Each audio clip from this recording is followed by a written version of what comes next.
Bonjour et bienvenue dans cette formation GNS3 dans le cadre de la plateforme Alform. Aujourd'hui, nous allons montrer comment gérer les préférences sous GNS3. Passons au plan. Donc, nous allons introduire les préférences sous GNS3 dans le cadre de cette vidéo. Donc, la boîte de dialogue préférences est le couteau suisse de GNS3.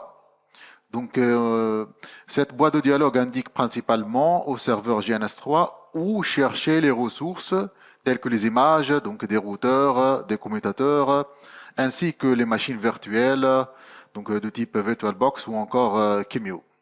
Donc, il est possible d'atteindre les préférences à travers soit le menu Edit ou encore à travers le raccourci clavier CTRL-SHIFT-P. Donc, cette boîte de dialogue préférence permet aussi de personnaliser les paramètres tels que les adresses IP des serveurs GNS3 distants.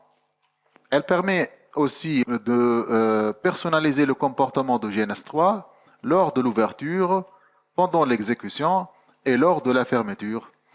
Donc, elle permet aussi de changer les ports utilisés au cas où nous utilisons donc, des serveurs distants ou encore lorsque nous communiquons avec des logiciels tiers, à partir de GNS3 bien évidemment. Donc, elle permet aussi de changer les chemins vers les licences utilisées ou encore les logiciels tiers en interaction avec GNS3.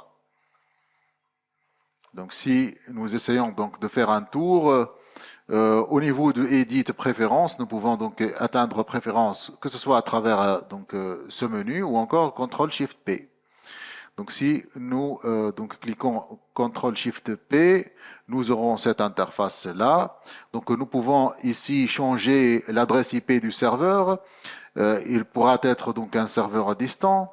Donc il est possible d'installer donc l'interface, cette interface donc GNS3 au niveau d'une machine et le serveur donc GNS3, il pourra être donc situé au niveau donc ou hébergé au niveau d'un autre poste ou une autre machine. Donc c'est pour cela qu'on pourra donc changer l'adresse IP à partir donc de cette liste. Nous pouvons aussi donc changer le port utilisé donc pour écouter le serveur GNS3. Il est possible aussi de changer le chemin vers notre serveur GNS3. Au cas où nous utilisons des serveurs distants, nous devons les indiquer au niveau de cette liste. Donc, y compris les adresses IP ainsi que les ports. Donc, il est possible aussi de changer le comportement de GNS3 lors de l'ouverture, à savoir le fait de lancer la boîte de dialogue nouveau projet lorsqu'on ouvre donc GNS3 ou encore où nous pouvons prendre des imprimes écran de la topologie lors d'enregistrement du projet.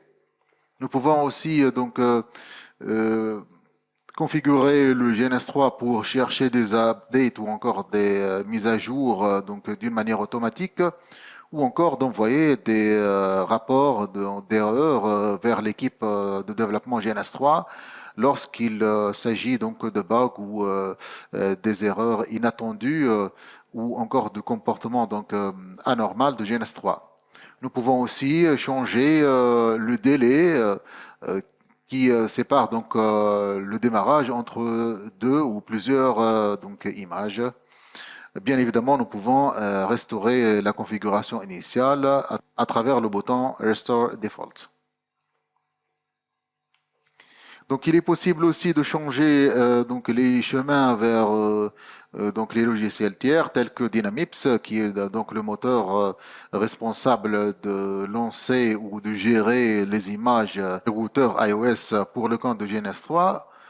De même pour le iOS, ici, donc iOS en Unix, nous pouvons indiquer la licence ou encore les chemins vers les images IOU. Nous pouvons aussi changer le chemin vers le VirtualBox qui est utilisé donc au niveau du GNS3 pour intégrer des images ou encore des machines virtuelles, que ce soit Windows ou Linux.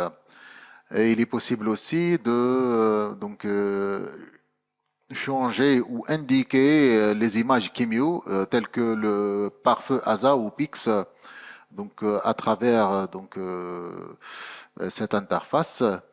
Il est possible donc de changer le QEMU binary, qui est donc le chemin vers l'exécutable QEMU.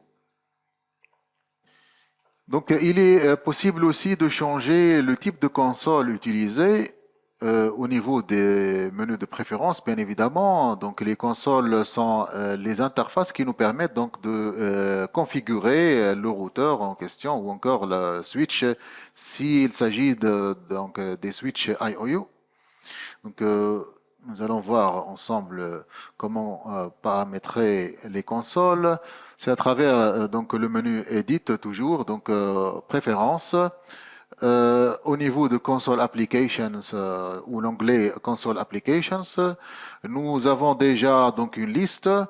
Il y a donc des logiciels console qui sont déjà installés avec GNS3 tels que le Super PuTTY, le PuTTY ou encore le Telnet.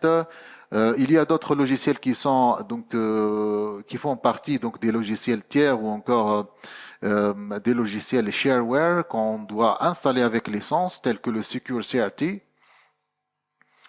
ou encore le TerraTerm, le Xshell 5 et le ZOC 6.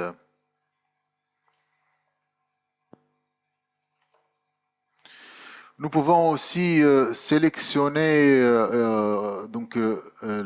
ou encore paramétrer les préférences d'analyse de paquets avec Wireshark. Si on essaie de voir ça côté pratique, on va au niveau de GNS3 encore, au menu Edit, préférences, au niveau de Packet Capture. Ici, nous avons deux modes, le mode Wireshark Live Traffic Capture et le mode Wireshark Traditional Capture.